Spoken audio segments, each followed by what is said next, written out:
that new press secretary, she's that video, dude. She's a gangster. And you know why they're prepared? Because they're trying to play gotcha. Yep. So she played gotcha. In the chaotic arena of modern media, where hot takes and lawsuits collide with the subtlety of a sledgehammer, a new figure has emerged to stir the pot. Karoline Leavitt, the freshly minted White House press secretary whose debut has sparked a firestorm that even the most seasoned pundits couldn't ignore.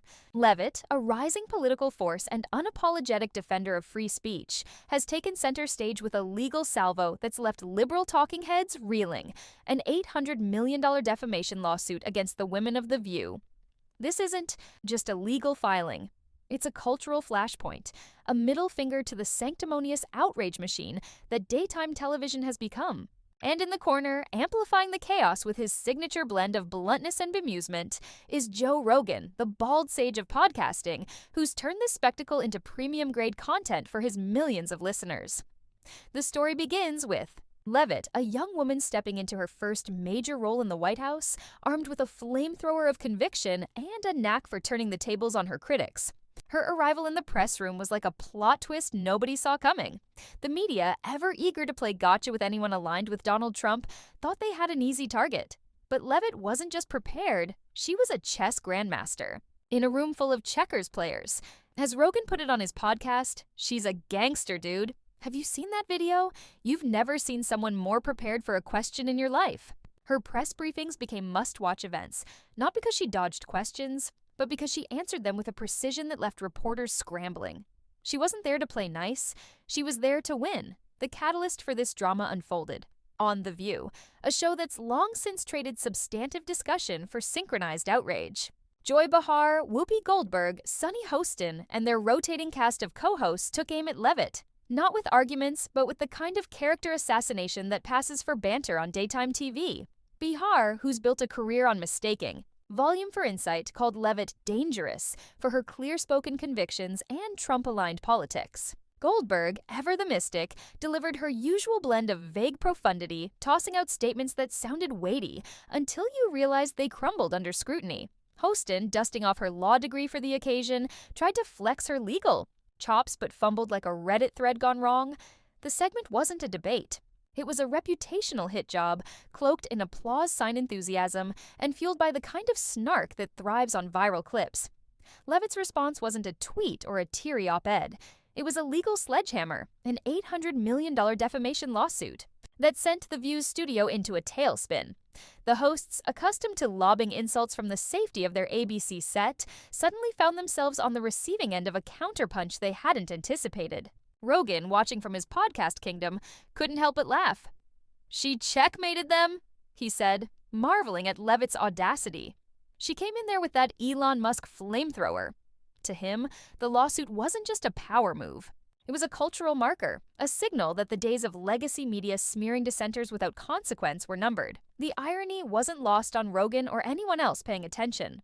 For years, The View's hosts have branded Republicans as conspiracy theorists, clutching their mugs and tossing around labels like dangerous with the intellectual rigor of a BuzzFeed quiz. Yet, as Rogan pointed out, they've been wrong about everything they've said over the last couple of years. From COVID policies to election predictions, their track record reads like a blooper reel of bad takes.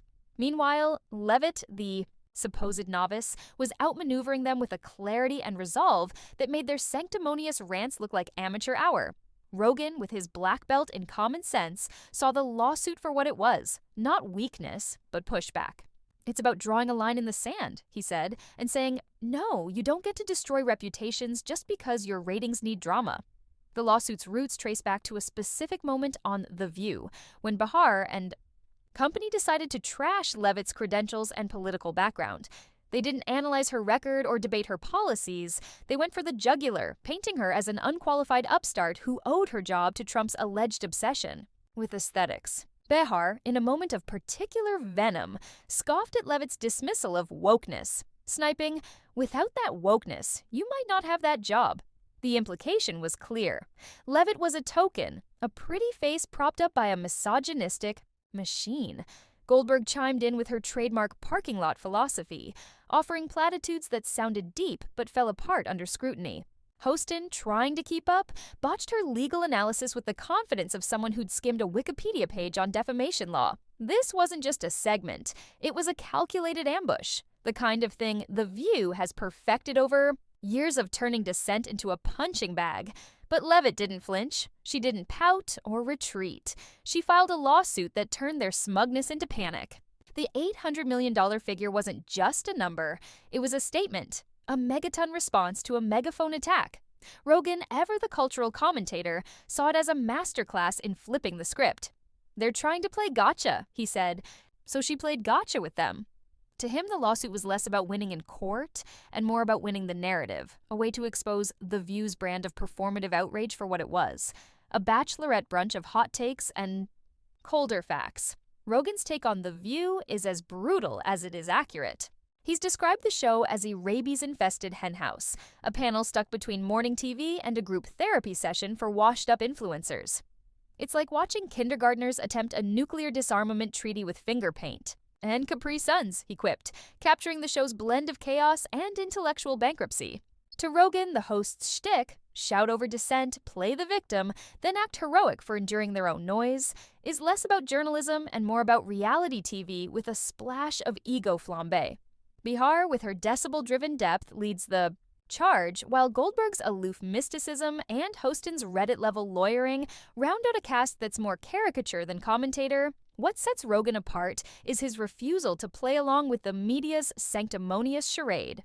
While The View clutches its pearls and cries foul over pushback, Rogan leans into the absurdity, turning it into podcast gold. He's the anti-View. The guy who'd throw a barbecue for Bernie Sanders and Alex Jones just to see what happens, all while chewing elk jerky and riffing on alien chimps. His platform, The Joe Rogan Experience, is a rare space where nuance still exists, where ideas can be dissected without devolving into a shouting match. When he saw Leavitt take on The View, he didn't just applaud, he saluted the spectacle, recognizing it as a long overdue reckoning for a show that's mistaken airtime for ethical authority. Leavitt's lawsuit, of course, isn't just about her. It's a proxy war in a broader cultural battle, one where legacy media gatekeepers like The View are losing ground to voices like Rogan's. The host's reaction to the lawsuit only underscored their hypocrisy. Bihar, who's quick to label dissenters as wicked or brainwashed, bristled at the idea of accountability, framing the lawsuit as an attack on free speech. Goldberg, true to form, offered a vague defense that sounded like it was cribbed from a yoga retreat pamphlet. Hostin, scrambling to reclaim her legal cred, argued that the suit wouldn't hold up, but her analysis was as shaky as the show's grasp on reason. The collective meltdown was less about legal fear and more about wounded pride. How dare someone challenge their right to smear with impunity? Rogan, meanwhile, was having none of it. "It's not democracy," he said, "it's daytime court. Cosplay." To him, the lawsuit was a tactic, not a tantrum, a way for Leavitt to claim space in a media landscape that thrives on division. He admired her calculation, her refusal to let The View's hate parade roll on unchecked. "If they're gonna throw punches," he said, "they shouldn't flinch when someone throws one back." And Leavitt's punch was a doozy, illegal. Filing drafted in Comic Sans for maximum flair, turning headlines into an arena fight. Whether she wins in court is almost beside the point. She's already won the narrative, casting herself as the woman who stared down a hydra of hysteria and walked away with the story. The real victor, though, might just be Rogan himself. While Leavitt tosses subpoenas like confetti and The View sinks deeper into its own outrage, Rogan's turning the chaos into streaming gold. His podcast thrives on moments like this, where cultural train wrecks become fodder for 3-hour rants about civilization's unraveling, complete with tangents. On elk jerky, DMT, and the Roman Empire's slow-motion implosion. He's the jester who sees through the charade, the guy who knows that in today's America, dialogue is dead and consensus is a pipe dream.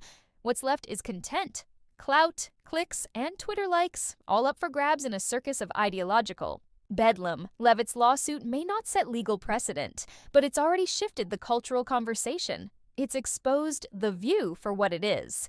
Judge Judy with hot flashes, a show where reason goes to die under the weight of half-digested social media posts. Rogan, with his mic and his smirk, is ringside, cashing in at the concession stand.